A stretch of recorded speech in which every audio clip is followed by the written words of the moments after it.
Instead of the path of least resistance, I started choosing the path of most resistance to prepare myself for the journey that was coming my way.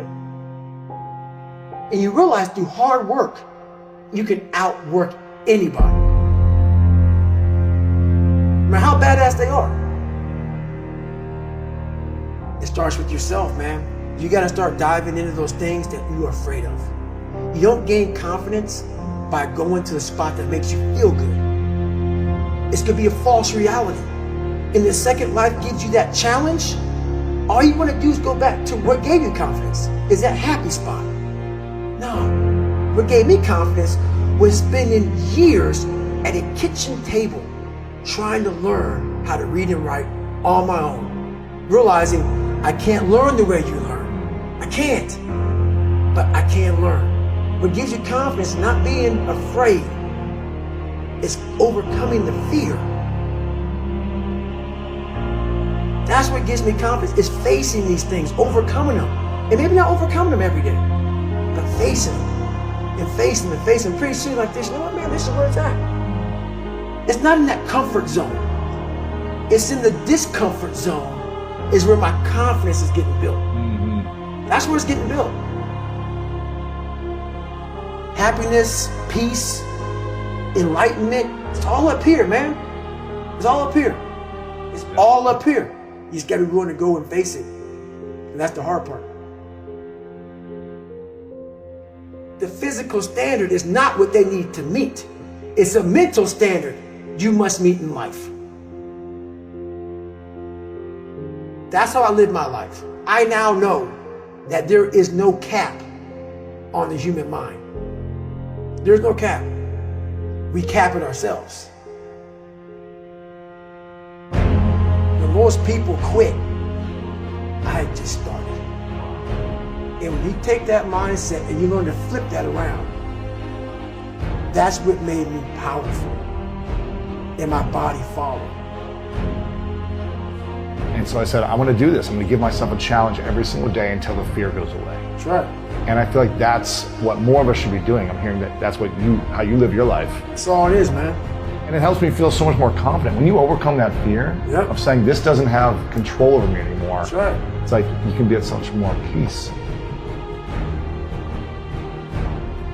A lot of us speak in hollow words. I used to speak in hollow words. I don't do it anymore. Everything that comes out of my mouth has substance. It's real. We all have these feelings in our bodies, in our minds, in our souls. I act on mine. A lot of us who are afraid of something, we allow our minds to choose the path of least resistance, so we go a different route. And I'm afraid of something, it's telling me you must do that. Life is one big mind game, and you're playing it with yourself.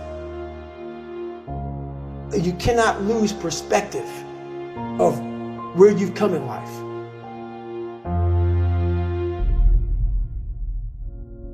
I'm trying to give people a different thought process of life, where failure, hell, disappointment, discomfort is a great learning tool. And many people don't understand that, but it's these few moments in life that you have. Like for me, I always talk about it. Rocky 1, round 14. That 2 minute and 13-second clip of Rocky getting up when Apollo knocked him down. That one clip, when I was going through a very bad time in my life, I saw what I wanted to be. And it wasn't a guy that won. It wasn't a guy that won everything he did. It was a guy that kept getting up after being knocked down. So I realized if that 2 minutes and 13 seconds changed my life, that's all it was. I saw something that I needed to be in the world I was living in. Maybe my story will give someone the 2 minutes and 13 seconds they need to change their life. Everybody's got a story. We don't share it on social media. We share our nice life on social media. We all have a dungeon. I'm just willing to talk about mine. Mental toughness isn't something that you sample. It's something that you live in every day. Whenever hardness comes, and you don't know what it is, it may be different for you than it is for me, but you go back to your insecurities. And then when you go back to your insecurities, you then look for comfort within those insecurities. And we all look for that cookie that your mom used to give you when you were sad, when you were sick. We look for our wife or our husband. We look for comfort. It's in those moments you must retrain your mind to think differently in hell. The mental standard is you must know how far you've come.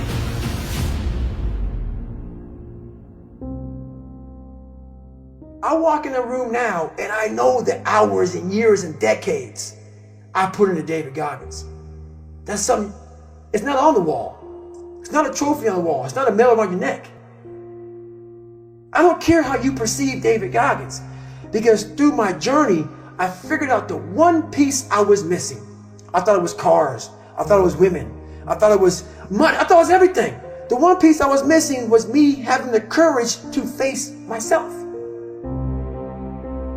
Where I got my work ethic from was the hours I had to spend learning this. When you sit down and you're not smart, and you have a disability, and you still want to be at the top of your class, I didn't want to just get by. When I realized that I can learn through hard work, and I can beat the valedictorian in school, but I got put in 10 hours more a day than he does. You know what kind of strength comes from that? When you're sitting down, that guy that valedictorian studied for an hour, and you know I caught you. I have the work ethic to catch you.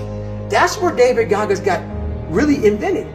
Was at a kitchen table with 20 spiral notebooks that were empty, and then they were full.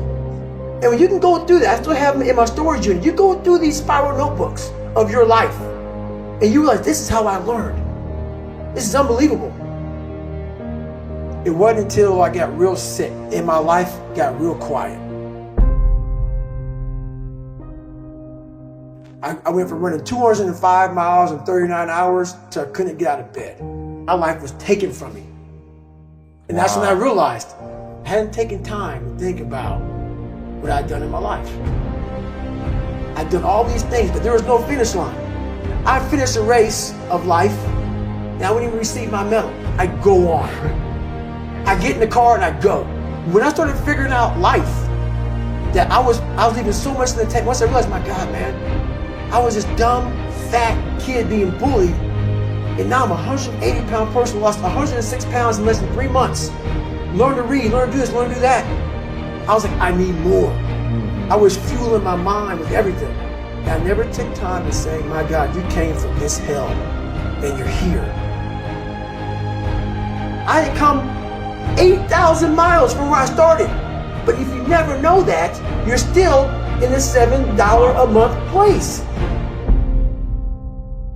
So it's that quiet place. It's that place by yourself. It's those hours and years and decades by yourself in the grip of life. When life has you by the throat and choking you out, and you're sitting there calm because you're trying to figure it out. You're not panicking.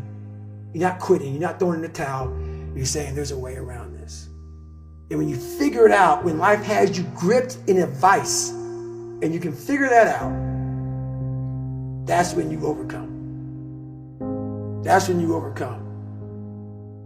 The journey getting there was harder than going through it. Yeah. You know? So that's the whole thing about life, man. It's that journey that makes you who you are.